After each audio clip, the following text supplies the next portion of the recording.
ಎದು ಕೇಳಿರ್ಬೋದು ನೀವು. ಮನುಷ್ಯರಿಗೆ ಆಸೆ ಗೊತ್ತದೆ ನಿಮಗೂ ನಾವೆಲ್ಲರೂ ಆಸೆ ಉಳ್ಳವ್ರನ್ನ. ಆಗ ಈಗ ಒಂದು ಆಸೆ ಉದಾಹರಣೆ ಮಾಡ್ಕೊಂಡು ಒಂದು ಕತೆ ಬರೀತಾರೆ ಟಾಲ್ಸ್ಟಾಯ್ ಅವರು. ಮಾಲಕ್ ಹೇಳ್ತಾನೆ, ಟಾಲ್ಸ್ಟಾಯ್ ಹೇಳ್ತಾನಂತ ಒಬ್ಬ ದುಡಿಯೋ ಮಗ, ಇಲ್ಲಪ್ಪ ನೀ ಸಾಯಂಕಾಲವರೆಗೆ ಎಷ್ಟು ದೂರ ಓಡಿ ಹೋಗಿ ಹೊಳ್ಳಿ ಬರ್ತಿಲ್ಲ ಅಷ್ಟು ಭೂಮಿ ನಿಂದ ಅಂತ ಹೇಳ್ತಾನಂತ. ಆಗ ಪಾಪ ವ್ಯಕ್ತಿ ಆಸೆಯಿಂದ ಓಡ್ತಾನೆ ಮಧ್ಯಾಹ್ನ 3-4 ತನಕ ಓಡ್ತಾನೆ. ಗೊತ್ತಾಗುತ್ತೆ ಹೊಳ್ಳಿ ಹೋಗಿ ಮುಟ್ಬೇಕಲ್ಲ ಬಂದ ಕ್ಷೇತ್ರಕ್ಕೆ. ಆಡಿದಾಗ ಮಳೆ ಮತ್ತೆ ಒಳಗತ್ತಾನ, ಟೈಮ್ ಭಾಳ ಆಗಿರ್ತದೆ, ಹಾಗೆ ಬೇಸ್ ಸತ್ತು ಹೋಗ್ಬಿಡ್ತಾನೆ. ಹಂಗಾಗಿದೆ ಪರಿಸ್ಥಿತಿ ಇವತ್ತಿಂದ.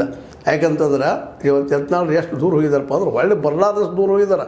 ಅವ್ರಿನ್ನು ಹೊಳ್ಳಿ ಬರೋ ಸಾಧ್ಯತೆ ಇಲ್ಲ. ಒಂದು ಯಡಿಯೂರಪ್ಪನ ಹೊರಗೆ ಹಾಕಬೇಕು ಅಂದ್ರೆ, ಅಥವಾ ಇವ್ರು 8 ಜನರು ಅಥವಾ 8-9 ಜನ ಇದ್ದಾರೆ, ಇವ್ರು ಹೋಗಬೇಕು. ಇಲ್ಲಪ್ಪ ಅಂತಂದ್ರೆ ಅಲ್ಲೇ ಯಡಿಯೂರಪ್ಪರು ಹೇಳಿದಾಗ ಕೇಳ್ಕೊಂಡು ಹೋಗ್ಬೇಕು. ಈ ಪರಿಸ್ಥಿತಿ ಅದ. ಈ ಪ್ರಸಂಗದಲ್ಲೇ ಯತ್ನಾಳ್ರಿಗಿಂತಲೂ ಹೆಚ್ಚು ಲಾಭದ ವ್ಯಕ್ತಿ ಯಾರಪ್ಪ ಅಂತಂದ್ರೆ BL ಸಂತೋಷ ಅಲ್ಲ, ಇನ್ನೊಬ್ಬರು ಅಲ್ಲ. ಯಾಕೆ BJPಗೆ ಇಲ್ಲಿ ಆಡಳಿತ ಬೇಕಾಗಿದೆ, ಅವ್ರಿಗೆ ಒಂದು ವಿರೋಧ ಪಕ್ಷ ಬೇಕಾಗಿದೆ. ಅದು ಯಡಿಯೂರಪ್ಪನವರು ಅನಿಸಿದ್ದಕ್ಕಾಗಿ ಮೋಸ್ಟ್ ಪ್ರೊಬಬ್ಲಿ ಯತ್ನಾಳ್ ಹೊರಗೆ ಹೋಗುವಂಥ ಸಾಧ್ಯತೆಗಳೆಲ್ಲ ಮೂಡಿದಾವೆ. ಈಗಾಗಲೇ ಕೆಲವಷ್ಟು ಮೀಡಿಯಾಗಳಲ್ಲಿ ಹಾಕ್ತಾಯಿದ್ದಾರೆ, ಕ್ವಶನ್ ಹಾಕಿ ಹೋಗ್ಬೋದಾ ಅಂತೇಳಿ ಹೋಗೋ ಸಾಧ್ಯತೆಗಳಿದ್ದಾವೆ. ಯಾಕಂದ್ರೆ ಯಡಿಯೂರಪ್ಪನ ವ್ಯಕ್ತಿತ್ವ ಆ ರೀತಿ ಬೆಳೆಸ್ಕೊಂಡಿದ್ದಾರೆ. ಯಡಿಯೂರಪ್ಪನವರು ತಪ್ಪಾಗಿರ್ಬೋದು, ಒಪ್ಪಾಗಿರ್ಬೋದು, ಅವ್ರ ಮೇಲೆ ಏನೇನೋ ಆರೋಪಗಳು ಇರ್ಬೋದು. ಆರೋಪ ಇಲ್ಲ ಅಂತಲ್ಲ, ಆರೋಪ ಇದ್ದವ್ರು ಯಾರಿದ್ದಾರೆ ಇವರಲ್ಲೇ? ಎಲ್ಲರ ಮೇಲೂ ಆರೋಪಗಳಿದ್ದಾವೆ, ಯಾವುದೋ ರೂಪದ ಆರೋಪಗಳಿದ್ದಾವೆ.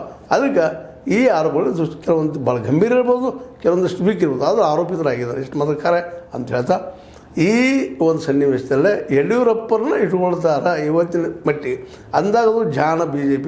ಇಲ್ಲಪ್ಪ ಅಂದ್ರೆ ಏನು ಹೇಳಿಕ್ಕೆ ಸಾಧ್ಯ ಇಲ್ಲ. ಯತ್ನಾಳ್ ಇಟ್ಕೊಂಡು ಒಂದು ವೇಳೆ ನಮ್ಮ ಯಡಿಯೂರಪ್ಪನ ಹೊರಗೆ ಹಾಕಿದಾರಪ್ಪ ಅಂತಂದ್ರೆ ಮೋಸ್ಟ್ ಪ್ರೊಬಬ್ಲಿ BJP ದೊಡ್ಡ ತೊಂದರೆ ಆಗ್ತದೆ. ಮತ್ತು BJP ಇನ್ನು ಮುಂದಿನ 10 ವರ್ಷ, ನಾಳೆ 2020 ಜನರ ಚುನಾವಣೆ ಅಂತ ಬರ್ತದೆ ತಯಾರಿ ನಡೆಸಿದ್ರೆ ಎಲ್ಲರೂ, ಅದ್ರಾಗ BJP ಆಯ್ಕೆ ಆಗೋದು ಭಾಳ ಕಷ್ಟ ಆಗ್ತದೆ ಅನ್ನೋದು ಅಷ್ಟ ಸಹಿತದೆ. ಹೀಗಾಗಿ ಸಿದ್ದರಾಮಯ್ಯ ವಿಷಯದ ಗೊತ್ತದ. ಅದು ಒಂದರೆ ಇದ್ರಾಗ ಉಳ್ಕೊಂಡು ಬಂದು ಸಹಿತ ಕೇಸಾಗಿ ಸಿಕ್ಕೊಂಡು ಒಂದು ಹೊಸ ಕೇಸು ಹಾಕಿದ್ದಾರೆ ಅವ್ರ ಮೇಲೆ, ಹಿಂದಿನ ಕೇಸು ಹುಡುಕ್ಯಾಡ.